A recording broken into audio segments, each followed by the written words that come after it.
paying off the bet, and hate to say I told you so, but I felt it that this one was going to be a good track and car combo for Max and Red Bull. Yeah, listen, for people not watching video, of which there are many, I just did my 10 push-ups that I bet Nick last week that Max would not get a podium. Egg on my face, but I pay my bets, and props for props are due. Nick, good call. I'm going to stop any kind of track like this. I'm going to stop betting against Max when it's a very fast track. Max is fucking awesome on these kind of tracks. Yeah, listen, I think, again, to not, continue to harp on Max being just a stud, man. Like, car's not all the way there, but, like, the dude gets every ounce out of those cars to get where he needs to get. And like him or not, I think he's an interesting cat to watch. He's maybe a once-in-a-generation, once-in-a-lifetime kind of driver that's interesting to watch. Still don't like him, but at least I'm interested in tuning in. Yeah, no doubt. And I'm sure we're going to get into a little more conversation about Max and a little more conversation about another great or former great here in the podcast. But welcome to the Outlap. What did you guys think about the race? Yeah, obviously I dropped a hot lap breakdown. Was pretty accurate, and ultimately it's a really fun track to watch these cars go around. There's a few camera shots on the calendar that really show off the lateral G's that these cars pull. And there was one of the camera shots where it literally looked like the cars were coming sideways and then end up going straight down. And it's like there's just those few camera angles where you're like, damn, that was one of them. And I feel like there's a chance of this race being a little bit of a turd, and I think it ended up still being a pretty good race. Not necessarily right at the sharp end of the field, but throughout the field there was a lot of moves being made, and overall a pretty good race, much better than China, I thought.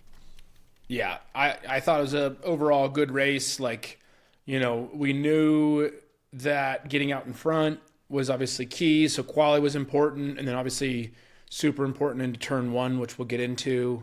That said, I think it was really interesting to go back in time when, like, the Hamilton Verstappen, like, no one wants to enter the DRS zone ahead, happened again, and Lando getting caught out, maybe taught a few things by a guy in a slower car, but yeah, great race other than that. And listen, I said it earlier. I asked you the question, Nick, as a resident Lando fan. I said, hey, can Lando win a driver's championship, or will Piastri put him under enough heat that he'll crack? I think we are seeing it. Our man Piastri, I think, is the number one driver at McLaren. It's looking that way right now. I mean, and there's a lot of racing left, right? So I'm still a fan of the dude, not going to give up. But that's the benefit of being a fan of the team, is I'm not pissed off seeing Oscar do it. Really, just anyone other than Max, preferably a McLaren driver.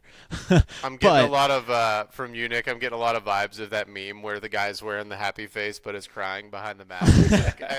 No, I mean, I think every F1 fan went through it with Danny Rick when Max came in and kind of took the torch away from the team, and ultimately, if you don't have the championship medal, you don't got it. And either through the course of this season, we're going to see Lando pick himself back up and show everybody what he's got, or we're going to see him roll over and turn into a number two. And I think there's something to be said around, like, he's talked about it. He was a lot more comfortable with last year's car, and he's not able to quite get the most out of it. But at the end of the day, it's the fastest car on the grid, so you can't complain too much. He knows that. That's why he's so self-critical. And so, look, I think the writing's on the wall. Whether Lando answers the call is yet to be seen. At least it wasn't the same mistakes, like the mistake that he made in Q3 that really ruined it. And for anybody that didn't see, Lando first run of Q3 in turn 4 came in a little bit fast, got a little bit too high centered on the outside curb, snap oversteer into the left outside wall, and out, qualified in P10 because of it. It's not necessarily like that seemed to be more of an isolated incident, which is at least giving me hope. And the rest of the sessions, Q1, Q2, he was looking really strong. All the practice sessions, he was looking really strong. So like from that note, like it was one unfortunate blip on what otherwise would have been like a fairly solid weekend.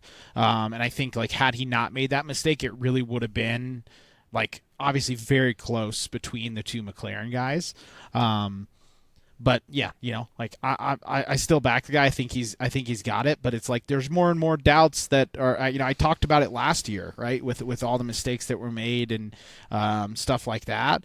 He got a trial run. This is the real shot, and who knows if he's ever going to get a car that's this good ever again underneath him. So got to step up, or you're going to be a number 2. It's that simple. Like it's a dog eat dog world. So I like.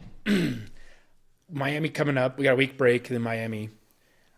What I'm waiting for is a McLaren 1-2 start, and then we see how it shakes out. I think there's still a little question. That yet. Exactly. You haven't seen it yet. Like they've either like one's kind of qualified, either been split by Verstappen, or we got Lando, 3 or 4 places back because he doesn't qualify as well, or crash, or whatever it is. So I'm waiting for the race where we get a McLaren 1-2. We can see how the drivers perform like that. And then we can see in particular how the team reacts. Because I think the interesting thing, right? Zach Brown, always been very much like, I have 2 number 1s. Awesome. But at a certain point, someone's got to do something, right, to support the other guy. Like you can't both get first. And so it'd be interesting to see the way the team indexes.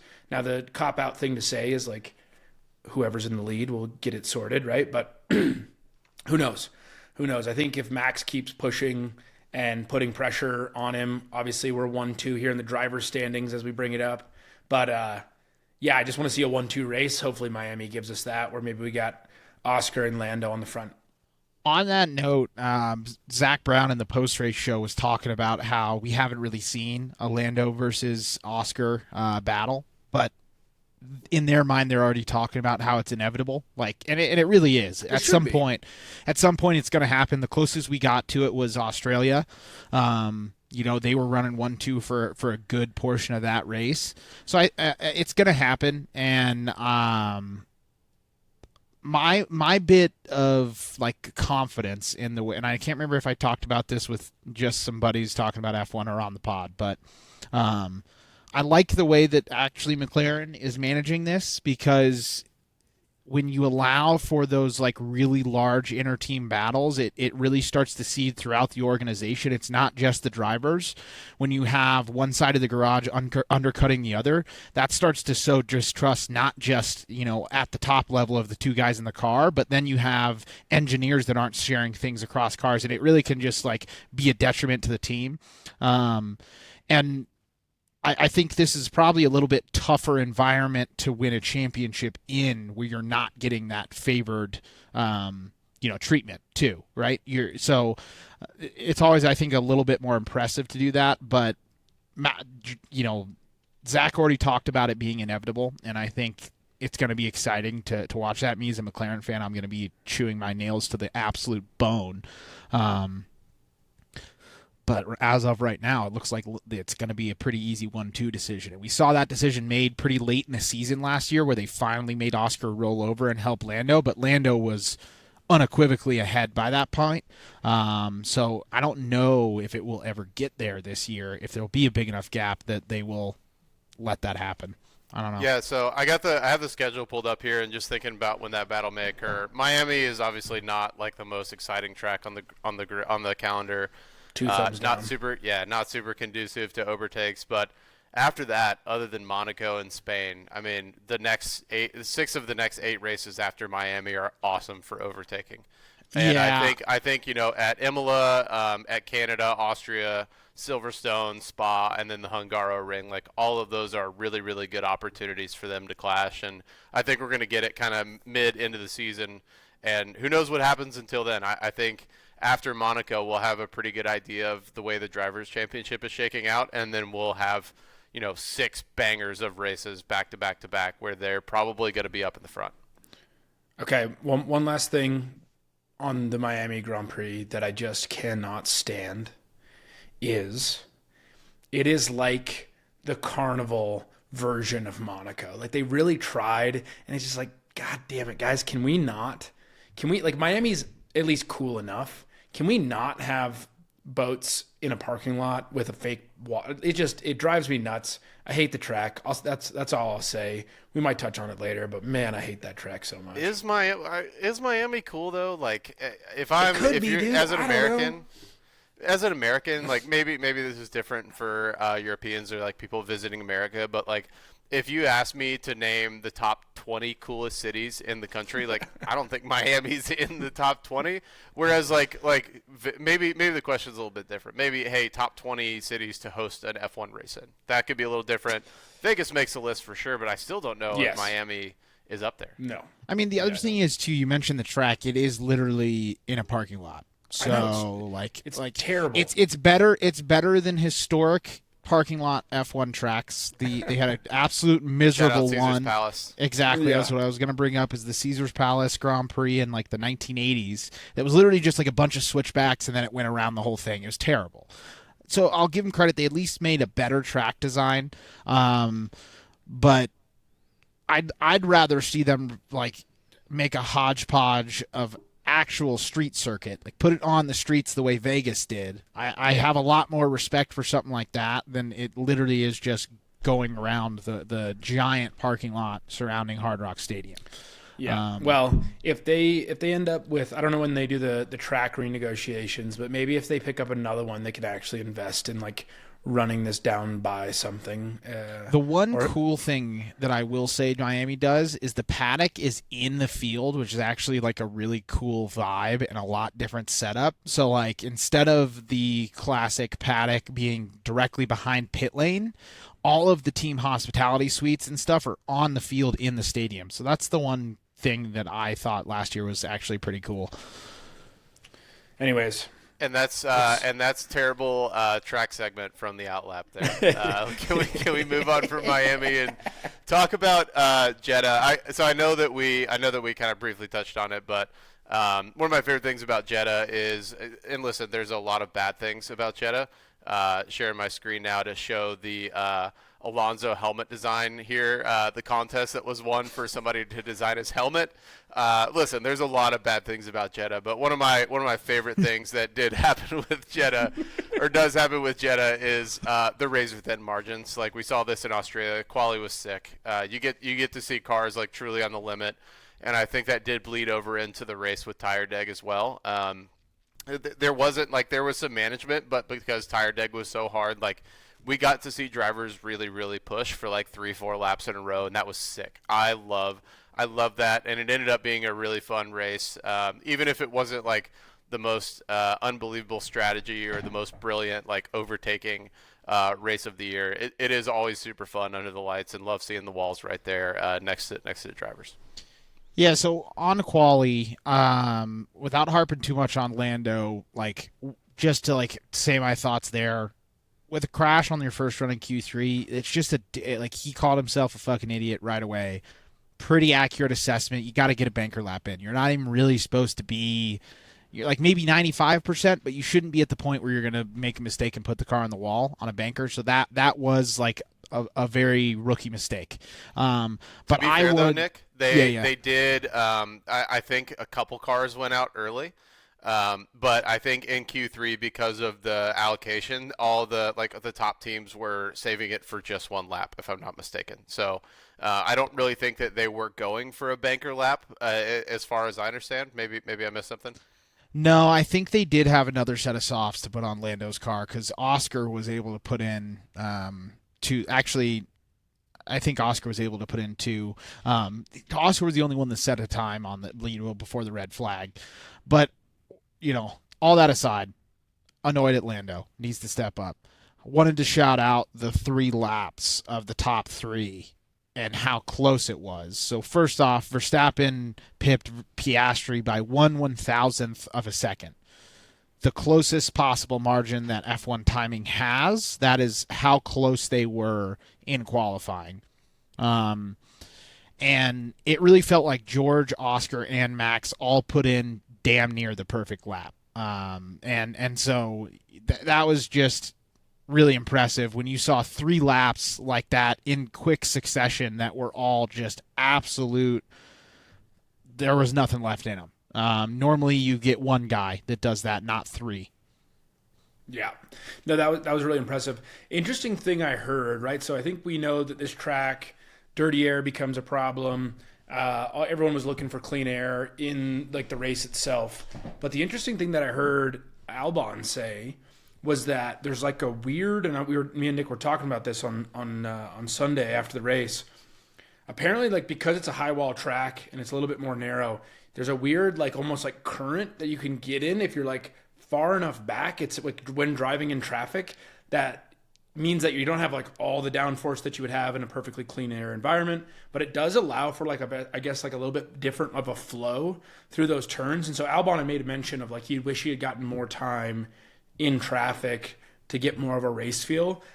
Interesting kind of like driver, stuff you'll never get in the sim, stuff you'll never understand, like sitting where we all Super sit. But nuanced. yeah, exactly. I thought it was just a really interesting thing, which like totally cool. makes sense. High walls, we're always talking about air, and he's like, yeah, with this, you're like in this like weird flow, and driving in traffic is like something you got to get used to. So Nick, do we take it to race start? Yeah. So Max P1, Oscar P2, George P3. It seems like McLaren as a team with their actual, software as well as hardware have actually been putting work in on the starts. Oscar called it out. I think that's also why Lando has been having better starts this year. But Oscar got a really, really good start and was alongside Max Verstappen right from the get, and that's not normally the case. Normally Max covers that off and is not on the outside going into turn 1. And then I think that leads us where we can spend a little bit of time just talking about like how do the F1 rules work. So essentially, if anyone that can see my hands, Oscar inside here goes down the inside, slows the car down enough to actually get in and stayed in tracks. Well, Max was on the outside. He ended up rolling off the brakes really heavily to try and get alongside at the apex. Ended up going off track wide, not giving that position back, and ended up getting a 5-second penalty. Didn't Sometimes lock up, did never ever try to make the corner. Oscar was the head the entire time. He did not do the Max thing where he just drove straight and turned. It was a good corner. He had the corner. Max never even attempted to do it and got that 5-second penalty. And go ahead. No, I was saying on that, right? Like, I think the next thing you see when you say like it's not a Max, like a Max kind of like corner. He also stayed within, like, he didn't exceed track limits. And I think that's like something to be known. Like sometimes you see that like side by side racing where that inside car will not only really push shoves them off. Yeah, shoves them off, but then sometimes it like barely stays on themselves, well inside. I thought the 2 things interesting, Nick, to go back to your start. One, I think he had him by like 0.3 from 0 to 60, or maybe like 0 to like 100 Ks or something like that. It was like McLaren, he was that much faster, so you got to think like, from on the pedal to off and dropping the clutch, like just a little bit, like much faster in F1 terms. The other thing, if you look at it, Max knew where he was. And so rather than taking the corner the way he did, he actually swung wide really hard, which I think retrospectively, I think he would have been closer into the corner to being almost neck and neck had he just maintained his line. But because he took that hard turn to try to like, I don't know what it was, maybe just get a better angle, I think that's what ultimately led with him being, not being his corner. So yeah, he tried to in the race start. I thought it was really interesting. Like Oscar, when he started, he took a straight line. Like he didn't really deviate from his line. Right. Max swerved really hard over towards Oscar, and then he saw that Oscar wasn't moving, and then ripped outside. So I thought it was really good. Like Nick, we were talking before the pod about Oscar making some intentional moves to try to own corners and stuff like that. Like really impressive, holding his ground there. Really great start. Before we get into the penalty, Nick, I'd love to hear a little bit more about the software and hardware that they've been doing to work on their starts. I don't really know much about that. Yeah, so there's no traction control, but what there is it's a hand clutch. So essentially, like, I think what they've been doing is working on their bite points. So they can adjust by software what is the actual bite point of the clutch. And so, like, Lando fucking up last week and rolling out of his grid box, what they do is they partially engage the clutch when they do it, so it's not a full clutch drop. You're only dropping it that last like 60% or whatever that might be. So I think they've just been dialing that in from a hardware and software perspective and just trying to make the car easier to launch for the drivers. They don't have to worry as much about dropping the clutch. They can worry more about, their right foot and getting the power down. That's really cool. That's insane to think about, like me driving a stick shift and like versus them, like the margins are so thin that they're trying to get their clutch hit 60% on the starts. Absolutely insane. Just another crazy reminder of what a wild sport this is. So this is like the one thing that I feel like is like nuance that the casual can kind of pay attention to is this feels like the same way that we start talking about like pitches and grips and stuff like that in baseball. If you watch every driver, like Hamilton's been like known to do this, but they'll stick their hand on portions of the steering wheel to make sure that they don't shift like unnecessarily or press buttons. So they'll oftentimes cover off or like block certain things just so that all they're worried about is like hitting the gas, dropping the clutch, and pointing that bitch straight. And then they start driving again, which is like, as they start zooming around the cockpits right before the launch, it's always interesting to see how guys prep and set up for that. I always think that's an interesting one. So yeah, Lewis famously takes his left hand over the steering wheel on top like that and blocks off the shifter so he doesn't downshift. I think is what he does. But cool. Another fun one there. They used to have something called brake magic on the Mercedes. So I don't know if you remember back when Max wrecked out in Baku in 2021 and Lewis went locking up and careening off the track. That was actually due to his start. So he held that. He accidentally pressed the brake magic button, which essentially what that does is throws the brake bias way forward to heat up the fronts. So when he went to step on the brake pedal, he locked it up and went off into the runoff zone. I remember that. Yeah, so that was actually due to Lewis's weird little start method. Interesting. That's pretty magic. Cool. Brake magic. Let's talk a little bit about the penalty. So Max, as we mentioned, like didn't really try to get the corner, cut the chicane, and kept the place. And like I was screaming at the TV immediately, like he has to give it back. Turn 3, or I think third lap or so, there was a red flag. Yuki and Gasly. I'm sure we'll get into that, but. There was another like very similar incident later in the race where Liam Lawson did something almost exactly the same and got a 10-second penalty for what was essentially the exact same thing. And pre-pod, I was looking into it, and like I remember thinking during the race, like this is the most like F1 thing ever. Like they gave Max a 5-second penalty. They're giving Lawson a 10-second penalty. It's like when the Masters like gave that 14-year-old kid a slow play penalty like in 2001. It just making an example out of the wrong person. But doing some digging into it, I actually found out that F1 they said it would have been like in the document on the penalty. They said it would have been a 10-second penalty, but because it was turn 1, lap 1, they're always more lenient. Correct. Yeah. I actually thought so. On that note, I thought there was a chance it didn't get penalized at all because it was turn 1, lap 1, and I think that's what Red Bull was betting on. I think same, right? If you try and take the corner, you get overtaken, you end up in second place. I guess possibly it ends up worse because you could get shuffled farther back if George was able to capitalize on that. So, I mean, at the end of the day, I think Red Bull finished where they were going to finish no matter what in P2 with Max.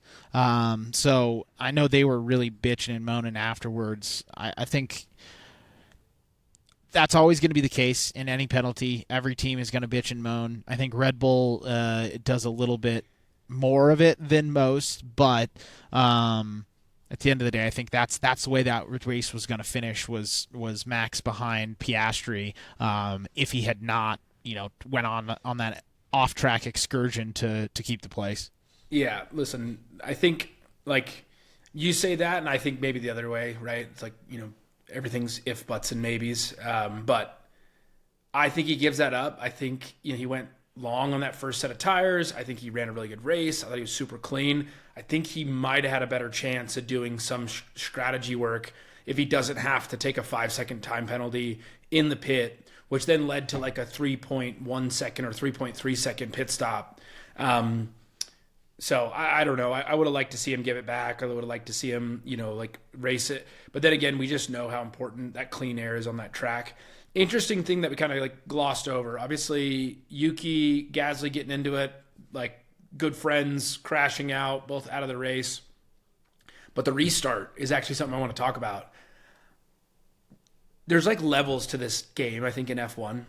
And I think when you have a top tier car and you're in the front of the pack, you learn certain strategies and things that, like, when you do have a close car, things happen that like you need to understand how to play it. So we talked about the DRS game that Hamilton and Lando were playing, and Lando took like 2 or 3 laps to get by him, and they finally did it, and then like he was kind of in the clear.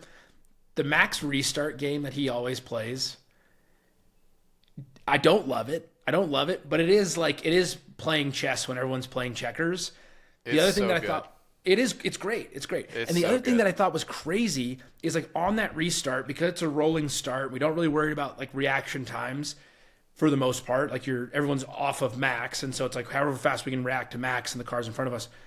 I thought the Mercedes looked fast as hell.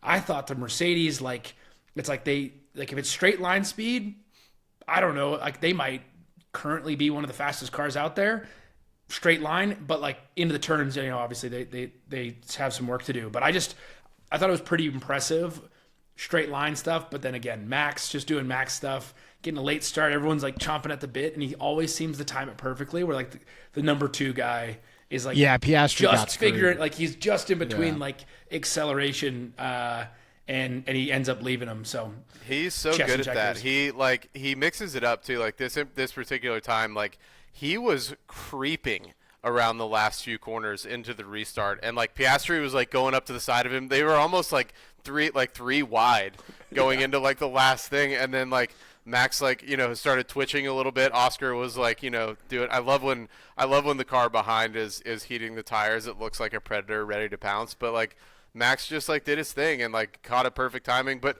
it's like that's not his only strategy either. Like there's been other times where like he just like takes off and it's not sneaky and people are expecting him to be sneaky. He is awesome at that. That's a great call out. I will say the one thing though too is you're playing with fire, with getting cheeky with those type of strategies. That's the type of shit that leads to an airplane incident late in the field with the big Constantine effect. So I don't love it. And especially if I was a driver in one of those seats that's not in the top 2 cars, like it gets really dangerous really fast. So like I wouldn't be surprised that that's something that the F1 management and the FIA could theoretically step in on if it gets to a point where Max is gaming it that hard. Yeah, he's done some pretty gnarly ones in the past, and if they didn't already jump the gun on that one, I don't think they're going to do it on any of the most recent ones. I hope they don't, man. He's like Brad Marchand he played for the Bruins for a while. Like if he's on your team, you love him. If he's not, you hate him. And I love seeing like racing. One of my favorite things about racing is like guys like in the heat of the moment, like they do crazy things, and like if they shut that down, like I think that would, although it is a little bit more dangerous, like I think it makes the sport worse because that was fantastic. See, all right, if we're all good with danger, fuck a safety car. Let's just do a grid red flag restart every time there's a safety car. If you really want, because that's like the whole reason why they don't is like a grid start's a lot more dangerous. You don't want to do that every time, but like if we're gonna take that approach, F1, let's make it even more fun for the fans. Anytime there's a safety car, it's a full grid restart with whatever the order is at the time. Bro, you do not have to convince me. The XFL of F1. Let's bring it. Okay, last thing I'll say on the penalty. I thought it was hilarious. Albon, Williams, 2 cars finishing in the points. Awesome for the boys. He was in a post-race interview. He didn't know how things shook out. Going with this. And he was like, they were talking about like, oh, like, did you fly? Like, who'd you fly here? He's like, oh, upgraded. I flew with Max. And they're like, oh, like might be a little bit of like a somber mood. And he's like, oh, what happened? And you could just see his face was like, oh, damn. And he was like, they're like, oh, Max got a 5-second time penalty and finished in second. He's like, well, I'll be sleeping on that flight. And I just thought it was so funny. It's like Albon, the poor guy, like Stoke is high, finishing in the points, and then all of a sudden he's having to like dial it back because he knows he's going to be with little crabby Max. So anyways, Max is going to be back in the back of the plane doing like some 6-hour endurance race on his full sim rig that he flies with anyways. So yeah, that was a great race start. We should probably talk a little bit about the Gasly and Tsunoda incident. I mean, pretty much full racing incident. Like Nick, I know you and I kind of had different opinions on who was at fault. I would say like the fault is 50-40 or 60-40 either way. Yeah. It was a tough incident. Yeah. Yeah, and so the reason why I say that, in my opinion, that was more on the onus of Tsunoda than Gasly is so they were side by side through the first sector of corners, and this happened into turn 4 and 5. So they were already side by side through the whole first sector. It wasn't like somebody was really trying to make a big dive bomb move. So like, I don't think it wasn't like Gasly sent it around the outside and just showed up. Tsunoda just kind of tried to take the corner with a bit too much speed and just washed with understeer wide into him. Gasly got around the outside, got the car slowed down, and was within track limits. So definitely a racing incident, and I don't think it ended up being penalized. I know it was noted and investigated by the stewards, but I don't know if they ever. I didn't hear that they ever ended up penalizing him. Definitely like a racing incident on the whole, but I do think it was more on the onus of Tsunoda because Gasly was able to get his car slowed down, was within track limits, didn't have any more room to go wider. There is enough room on that track for two cars side by side, and Tsunoda just didn't get it slowed down enough. it's the curse of the Red Bull second seat. These guys are pressing. They like see a guy qualifying in first. They see a guy challenging for a lead. They feel like they should be top 3, top 5, something like that. They're trying to prove themselves as being a top tier driver. I think they just make dumb mistakes. I think it's the curse of the Red Bull second seat. That's fair. And plus you're up against a guy in Gasly who's having the season of his career right now. Neither of those guys wants to give. On the other side of it, I thought Gasly should have backed out. I thought Tsunoda was ahead. They were side by side, but Tsunoda was ahead and ended up just being a racing incident. Sad for both of them. They were both in really good quality positions, and was excited to see them both with good finishes. I thought this is probably Yuki's best chance to have a finish pretty close to Max and get maybe a podium or at least 4th or 5th. But sad to see those guys watch out. You guys know I'm pulling for Yuki. Listen, he's kind of a weirdo. I love that. He's an underdog right now, and I just want somebody. I know that Helmet doesn't want him in that seat, and I want to see him say "fuck you" to Helmet so bad because that guy seems like a dweeb. Feel that. I just said dweeb like I'm the bully from Back to the Future.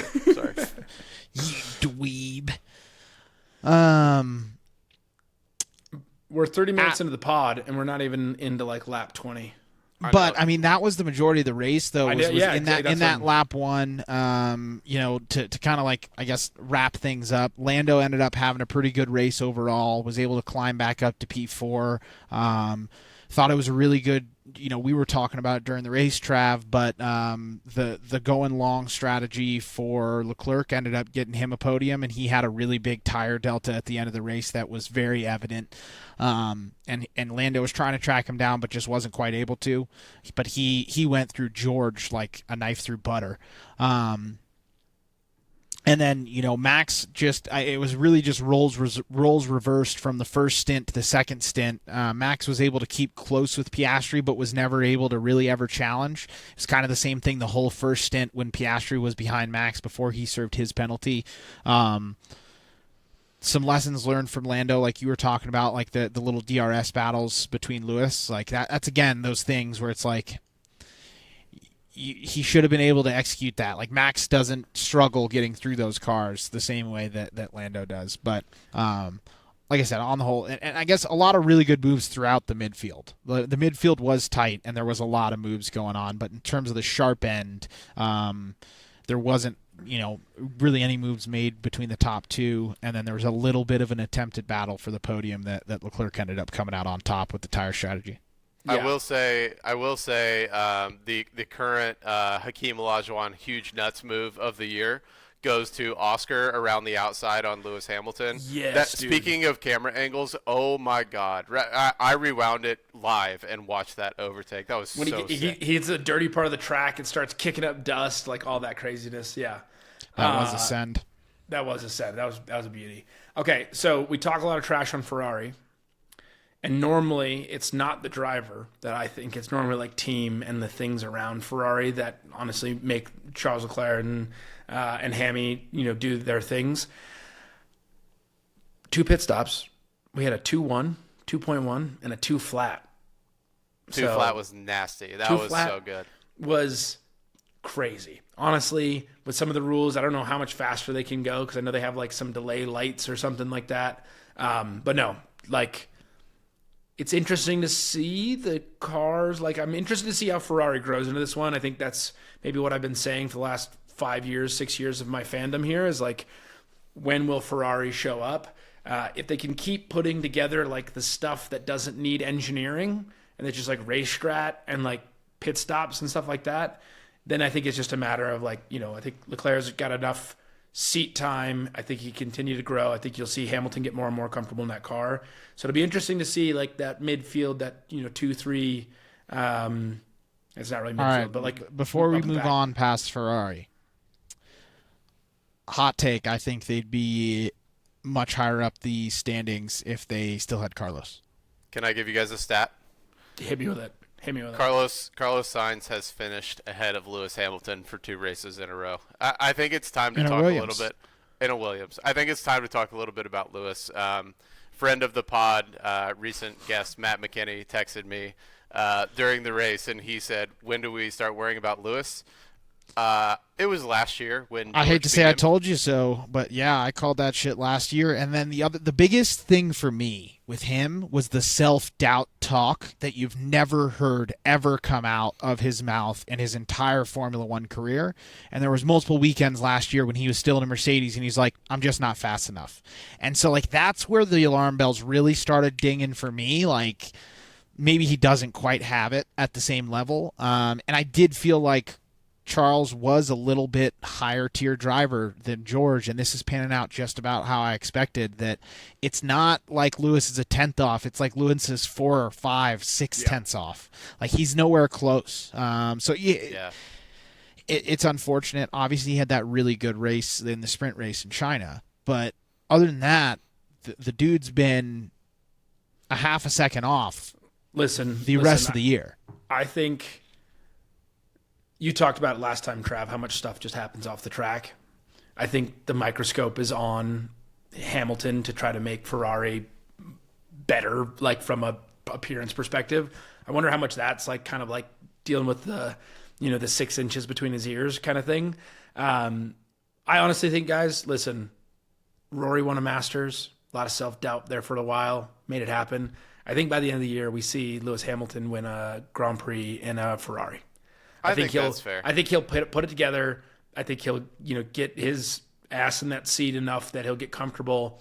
And I think like under the right conditions, when given the option to do silly stuff like the DRS stuff and his strategy and racecraft comes in. Like I was listening to I think it was on the call or the call of the race. They said there was like 4 or 5 events over a course of a few years that like had those not happen, like a malfunction here, a race, like a DQ there, a crash there, he would have been, this is like an 11-time world champion, like potentially, right? Like he could have been that with just a few things that goes his way. Don't count the man out. I think Lewis is winning a race by the end of the year. I do see what you're saying, Nick, right? Like it's like a boxer who's like, maybe I'm not good enough anymore, right? It's just like it's just dangerous to walk in the ring. I do feel a little bit of that, but I think he's going to come back around. See, my thing though is where I like it does feel like for that to happen, it's going to take a Charles Leclerc mistake. If they're on equal footing, I don't see him like if they both have good qualifyings and Lewis is able to out qualify him, awesome. I think Charles would probably end up getting past him in the race. And that's just like my opinion right now of where I feel like Lewis's driving is at. I don't doubt that Ferrari can put the car underneath him to win a race. He's already won a sprint race. But the reason why he was up there alone was because Charles didn't really perform in sprint qualifying, and it was very much a clean air, never look back. It wasn't. He hasn't proved it to me yet in a Ferrari. And I think on the whole, if we take that single sprint event out of it, it's been a pretty miserable season so far for Lewis. That's the one kind of like shining light that's like given people a glimmer of hope of like maybe he does still have it. But if you look at not even just the actual qualifying and race session, but even the practice sessions, dude, he's been way behind him. I agree. I agree. I'm just saying, hot take, you'll see the man, P1 finishing a race. I hope that I was not at his last win in Silverstone of 24. Yeah, I hope so too. You guys know that's my guy. I'm starting to get some Ricardo vibes from him. Thinking maybe he's lost the edge. I don't know. I'm kind of with you, Nick. I think he's still a solid driver. I don't know if he is a tier 1 driver anymore. I think he's a tier 2 driver at best right now. And I hope I'm wrong. I really hope that he gets the car. But as of right now, I think Lewis is in the twilight of his greatness right now, which is really sad to say. Listen, Lewis Hamilton and friends of Lewis, since I know you're probably listening, if you're a Bronco owner, fun fact, if you didn't know it, Lewis Hamilton bought into the Denver Broncos, him and Condoleezza Rice and the Waltons. But Peyton Manning, everyone thought he was washed up. And then guess what? Super Bowl. So Louis, give me a ring. I'm here in Denver. I'll pump you up, dude. He's got it. He'll figure it out. I hope so, man. For some reason, I feel like that phone may not ring, but hey, man can be hopeful. Yeah, for sure. You guys, the only other thing I have from the race is F1 tire strategy continues to blow my mind. A little bit more on the hard tire to start. Like, obviously, a really great move from Ferrari. Good call. Nice to see them making some good strategy calls. But I really thought that they were, like, for a second there, I thought they had a chance to get to the end of the race on the hards. Like, you saw after that red flag came out when drivers pitted, or after the safety car was out, when drivers pitted, there were a couple teams that put on the hard tire, like maybe thinking they could get to the end of the race on the hard tire. And then like there just ended up being no chance. Like Leclerc and I'm trying to remember, was it Lando that was on the hard tire as well, and Hadjar, like those three guys did a really great job getting through. And I thought there was a really good chance, like their lap times were staying there. They were Leclerc was keeping the delta to Piastri behind, but I really thought there was a chance that they were going to go hard soft for a little bit. And then what you saw at the end of the race was when the track got rubbered in, and there was, there's only one racing line for the most part. Like Georgia is a great example of this. Like the hard tires totally fell off at the end, and Deg went way up. So I just wanted to call that out. Like F1 tire strategy, like on paper, like the tire strategy at the beginning of the race showed either medium 19, hard 31, or hard 31, medium 19 for like the number of laps, and it turned into like, oh shit, like we may be able to stretch the hards for 40 laps. And then at the end of the race, like the guys that had hards on for 25 were really, really struggling. So it's just cool. I think tire strategy is like, it's one of the dorkiest things about the sports, but it's always really fun. Like when you have a race like this that like, it was an okay race, right? It wasn't like the best race of the year, but there are those little like heart in your throat moments where you're like, oh, like they're like Charles is going to win. Like he's going to win. He's going to go long on the hards and get softs and run over everybody on the way to the finish. And it just end up happening. Yeah, it always feels like a little bit of roulette there. Speaking of like heart in your throat, like we're going to see something crazy. How about the Bortoleto Alonso almost into the wall? Dude, I almost called that. So quite literally 5 seconds before that, I go, oh, Lord, Lawson, Bortoleto, and Alonso, I can feel a safety car coming. I like just said it. And then, yeah, Bortoleto did not know Alonso was on his outside and almost was an airplane crash there. Really heads up driving by Alonso. That's the only reason that crash didn't happen. Yeah. So for listeners, like it was a 3-car tow, Lawson in the front, or sorry, Bortoleto in the front, Lawson, and then Alonso. As Lawson's going to make the pass, Bortoleto realized he's not racing the racing bull of sorts, so he's getting out of the way. while he's doing that, Alonso's passing him on the right side, so he's getting passed by two cars at once. He straight up didn't see him. Didn't see him, almost puts him in the wall. Funnier fact, Alonso is Bortoletto's manager, so I'm sure, I don't know if there's like you crash me out of the race rider, but I'm sure that's in there. Last thing to say about Aston Martin, I was just looking this up in the background. Lance Stroll has broken a F1 record for everyone to be known. Lance Stroll has set the most Q1 qualifying exits in F1 history, and he has been eliminated from Q1 75 times in his racing career. So, get him out. Get him out. Yeah, and the thing is Lance's dad's apparently chewing everyone's ass at the factory. It's like Brother Bear. It's like we make great golf clubs, and you're bad, your son's a bad golfer. The Adrian Newey pressure is going to be very real, because I don't think Newey is here for the Nepo baby bullshit. So he's like, look, like if I actually provide you a car, you need to provide me a driver. I think that's going to be a very frank conversation that happens. Because, we've touched on it before, but I don't think that, I think they gave up a lot to get Newey, and I think they're going to do a lot to keep Newey, and I hope that leads to Stroll finally realizing, oh, my son is a mediocre F1 driver. Maybe he'll be really good in the World Endurance Championship, but he's not F1 material. All right. So speaking of that, unless you guys have anything on the race, I have a good transition.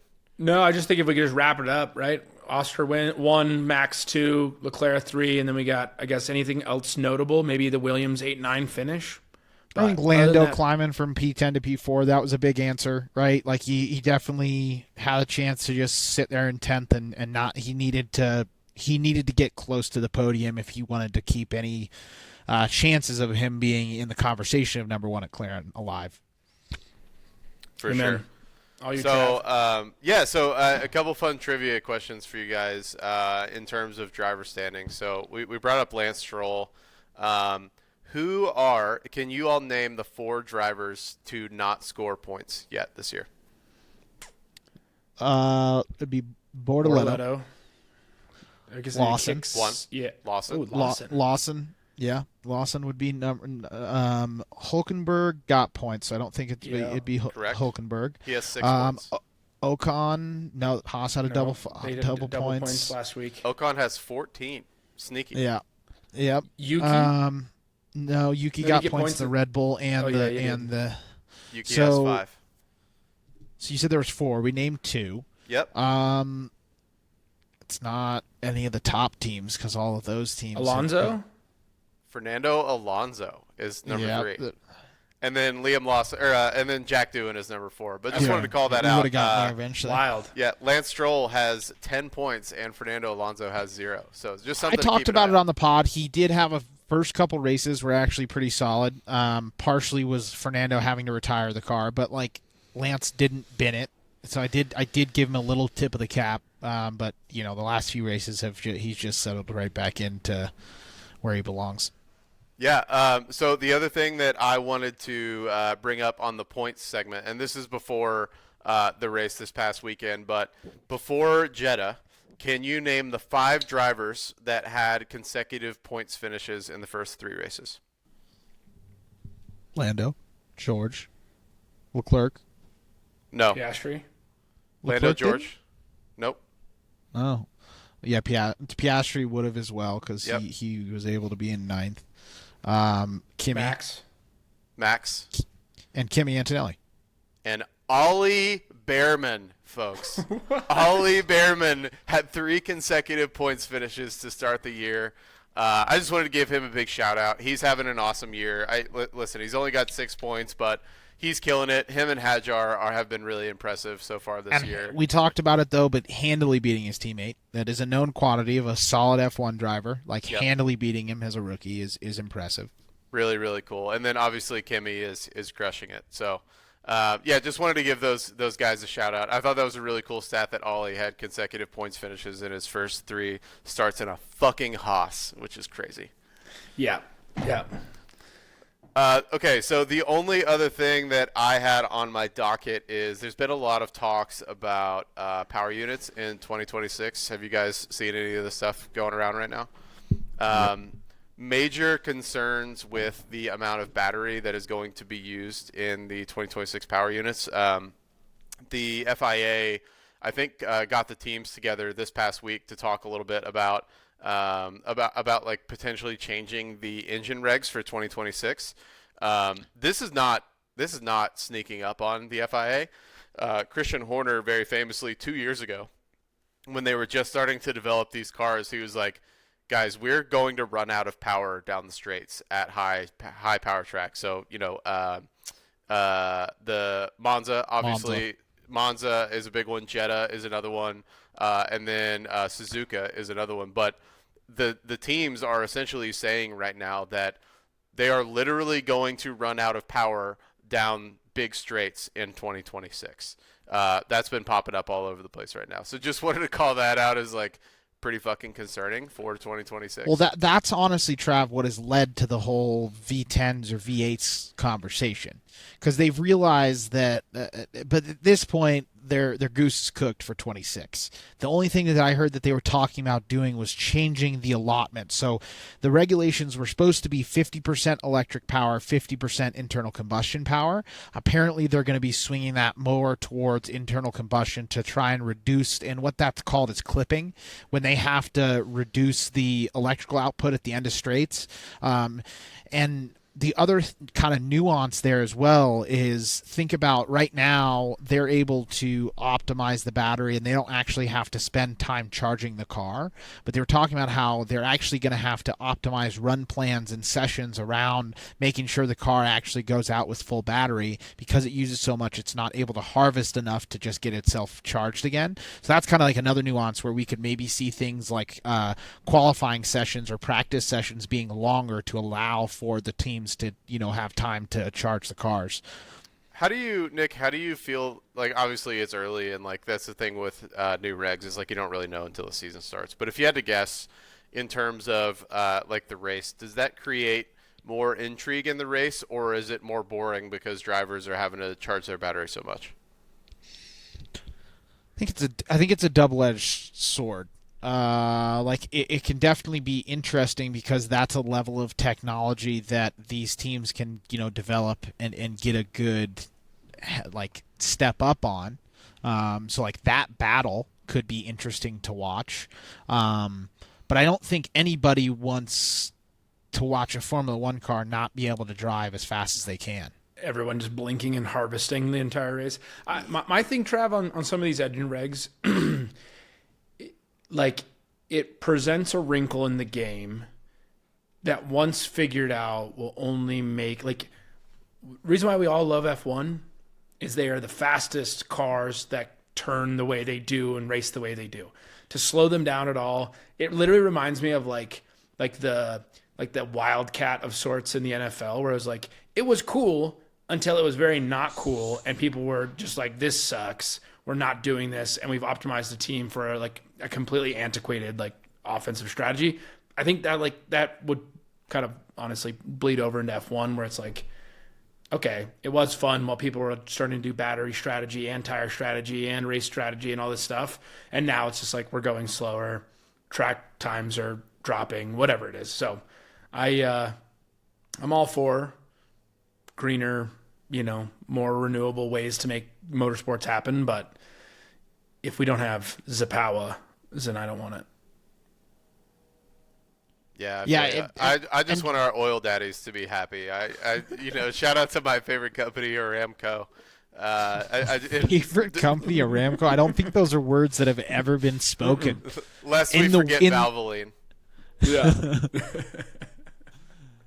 Valvoline at least pays money for people to use their stuff and speak positively. Aramco is just like, we're the oil daddies that put up signs at F1. That's Aramco. Yeah. Dude, what are you talking about? They let that lady design Alonso's helmet. They're doing a lot for this. They have a female driver who was she again? in Saudi Arabia now. Can you believe that?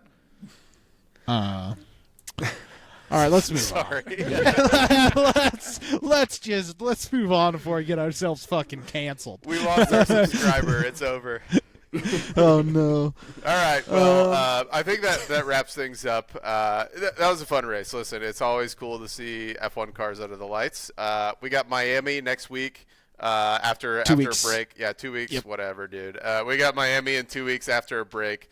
I don't think anybody's looking forward to it. I am looking forward to seeing my guy DJ Khaled be ever present and talking out of his ass about things he doesn't know about. That's always a treat. I think the Brundle track walks, like with 2 kids now, like I haven't had a chance to do this. Miami is going to be appointment viewing for me. I'm really looking forward to that one. Yeah. I love the track walks.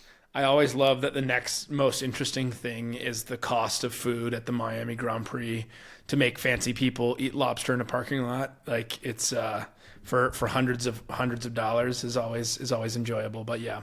I might have some boots on the ground for that. Actually, my a buddy of mine's dad is he got into one of the high roller suites last year. I'll see what I can get from my guy Jim to see to report on the ground and see what it was like. There we go. Shall we wrap up with the favorite liveries? Yeah, let's do it. All right. I think I'm gonna go first because mine's probably, you guys don't know what mine is. All right, so my favorite livery is we're still on. Vodafone McLaren Mercedes Chrome livery. Loved this car. Lewis won his first championship in this car. It was the livery that Lewis had when he was a rookie. For any of those listening, fully chrome car with red Vodafone kind of design on it. So really just red, black, white, and chrome. Super clean. I think it's one of those ones that really stands out more than in most liveries. I've got a pretty good idea on what the 2 liveries you guys are going to bring up are. Love both of them, but this one I think is the one where it's just like you can see it out the corner of your eye and you know exactly what car it is. I love it. That's a great one. I'll go next. My favorite livery of all time. Listen, this is not something that is going to be a hot take or anything like that, but 100% is the McLaren Marlboro from, I believe, 1986 here. The F1. They ran it for like 5 years. It was like 86 through like 90, 91. Yeah. This is like, for me, when I think of F1, like this is the livery I think of. Absolute iconic V8. Really, really cool car. This is like before they got a ton of technology Ayrton Senna, in there. R.I.P. Ayrton Senna, yeah, Ayrton Senna in the yellow helmet, like just an absolutely iconic car.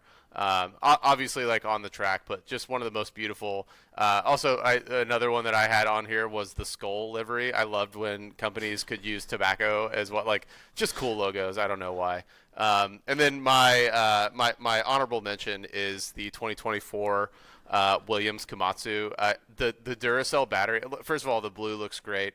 The Duracell battery, for whatever reason, is, I think, my favorite product placement / activation I've ever seen. It looks so good on this car. I think that one and then the Google wheels on the McLaren, I think, are like the ones where it's like so on point for the brand. You're just like, damn, that looks so good. But the battery, love the Duracell battery. All right, mine is my livery that I enjoy the most. My favorite is the Gulf Oil livery. So this one was brought back, I believe, by McLaren in 2021. I believe they have a deal now with Williams. So Gulf Oil was on the back of your Duracell Williams there. And that came off of, historically, the GT40 that won the Le Mans race. So that's where the Gulf Oil racing livery comes from. It's sick. I love the powder blue and the orange. I have a photo from F1 photographer Kim Illman that I've purchased, the official copy from Kim Illman. That's that car. So that was a special livery for Monaco in 21, coming out of the tunnel in Monaco. It's been the background on my computer. I have it printed out and hanging on my wall. I was going to bring up, Mike, that wasn't the original, obviously, Gulf. Yeah, it wasn't the original. I think it was like 1960 something GT40. 68, Yep. 68, 69, Ford GT. Yep, and then they also ran it on the McLaren F1 GT3 car as well. I didn't know that. Yep. Sick. I think those are some tasty ones. Interesting, Trav. Like I'm just not on the same wavelength, I guess, as the Williams one. Like I like it, but I can't put it anywhere near the top tier. I think the Duracell thing is cool, but interesting that you like that one that much. I think the Williams liveries of today are my favorite in F1 right now. I think they look really good. I would have said Mercedes when they had the all black with the dancing the TriStar logo. Like I thought that was really nice, but I think Williams has my favorite livery in F1 right now. And to be honest, there's not that many great ones to choose from right now. I think some of them are going to go down as the worst liveries of all time. Kick Sauber. I think this year's Ferrari is trash. I love the Duracell battery. That always gets my goat for whatever reason. You mentioned it when you were guessing mine, but the Lotus livery is another tasty one. So, Mike, I don't know if you know, all black with gold. Yes. Gold pinstriping essentially, and then all gold letters, and that especially being a Buffalo, love me some black and gold. So I've seen that one in person. Was it not last year, the year before? I was in Vegas for the week before the Grand Prix, and the Bellagio had one of those in the craps table pit. It was the Lotus real car hanging from the ceiling, or maybe up on a podium or something. But that one was sick. I love black and gold. Honestly, it starts to make me think of Rich Energy for Haas, but definitely Rich Energy-esque. But yeah, just super clean. Also, I think this was a little bit before the era of folks not throwing their logo on everything, right? And so, though this was Lotus, doesn't say Lotus anywhere on the car, which I think is kind of interesting. There you go. Well, guys, another race down. McLaren at the lead. Anything else? No, I'm good. On to Miami. Hopefully a comeback track for Lando. It's where he got his first win. Holding out hope. To be fair, it wasn't his driving. It was the luck of a safety car. But Oscar's on the rise, winning 3 out of the first 5 races. Lando's got to answer here, or it's going to be, I'm going to have to be shifting a little bit into the Oscar camp and pulling behind him for the drivers. But definitely going to be pulling for my McLaren boys for the drivers, no matter what. Nick, I know the F1 game lap times are a little bit faster. What was your Jeddah lap time? Because we need one for Miami. So there's a guy named Tom F1, I think his name is, but he does a pretty good job. So there's a game called Assetto Corsa where they have modded tracks, they have modded cars. So they have someone who's created pretty much the closest to real life example of driving a modern F1 car in a sim rig, as well as on these updated tracks, and he was able to just barely beat Max Verstappen's time. But that's the issue, that why I don't bring that up, and I know I told it to you guys in text, is the F1 game is just too fast, and when you go into the time trial mode, which is the competitive qualifying lap mode, you're not using any energy, so that lap time is just not going to be representative. But I'll start including it in the hot lap breakdowns, so we can at least compete against it if anybody wants to. Yep. Sounds good, guys. Well, gentlemen, another one in the books. And thank you for tuning in to the Outlap.